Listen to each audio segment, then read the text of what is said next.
వంకాయ కర్రీ వండుతున్నాను. ఇదో రకం స్టైల్ అనమాట. స్టవ్ మీద ఆయిల్ పెట్టాను. ఇప్పుడు ఉల్లిపాయలు టమాటాలు ఇగో ఇలా కట్ చేసుకున్నాను. ఉల్లిపాయలు టమాటాలు ఆయిల్లో వేస్తున్నాను. ఆయిల్ పూర్తి వేడక్కర్లేదు. ఆయిల్ బాగా వేడక్కర్లేదు. వేడైతే మళ్ళీ కుండ విరిగే ఛాన్స్ ఉంటుంది. నార్మల్గానే వేసేసుకోవాలి. ఉల్లిపాయ టమాటా పెట్టి మగ్గబెట్టుకోవాలి. మగ్గబెట్టాను కాసేపు. అలా మగ్గిపోయినది కదా, స్టవ్ ఆఫ్ చేస్తాను. చల్లారకి మిక్సీ పడదాం. మిక్సీ జార్లో వేసుకోవాలి. ఇట్లా మగ్గిపోయినాయి మిక్సీ పెట్టేసుకోవాలి. వేసుకున్నాం. నూనె వేడెక్కిన తర్వాత జీలకర్ర యాడ్ చేసుకోవాలి. 2 కరివేపాకు పచ్చిమిర్చి.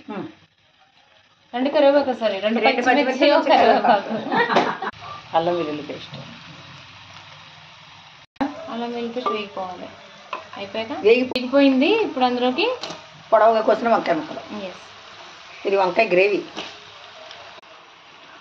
ఉప్పు వేసుకోవాలి. యాడ్ చేసుకోవాలి. ఇది మీరు వంకాయ గ్రేవీ అనుకోవచ్చు, కుర్మా అనుకోవచ్చు, మీ ఇష్టం. పసుపు యాడ్ చేసుకోవాలి. సాల్ట్, పసుపు. ఇక్కడ అందరూ చెప్పుకో పళ్ళిపోతారమ్మా. అవన్నీ కలుపుకోవాలి. కలిపేసుకున్న తర్వాత మూత పెట్టేసుకుని మగ్గనివ్వాలి.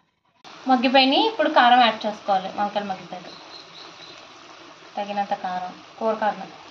ఉల్లిపాయ టమాటా పేస్ట్ మగ్గించి నూనెలో మగ్గించి పేస్ట్ చేసాక అది యాడ్ చేసుకోవాలి.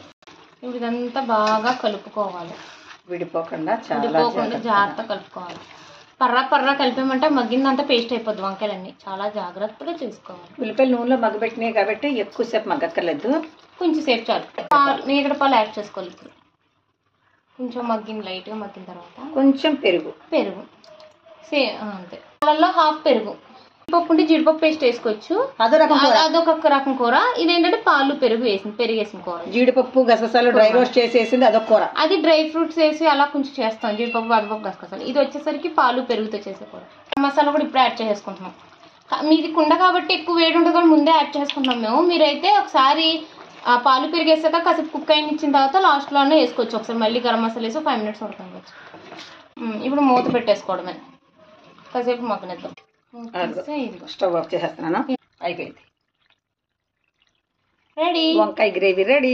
ఇది ఆఫ్ చేసాము. ఇప్పుడు అలా మూత అలా చూడు ఇలా ఆఫ్ చేసేసాం. ఇంకోండి స్టవ్ ఆఫ్ చేసేసిన తర్వాత కూడా ఇంక ఇలా ఉడుకుతూనే ఉంటుంది. అలా ఉడుకుతున్నట్టు ఇంకో 10 నిమిషాల వరకు అలా ఉడుకుతుంది. మూత పెట్టేసి ఉంచేస్తే ఇంకా ఉడుకుతూ ఉంటుంది. పెట్టే చెప్పు. Like share subscribe. నమస్తే.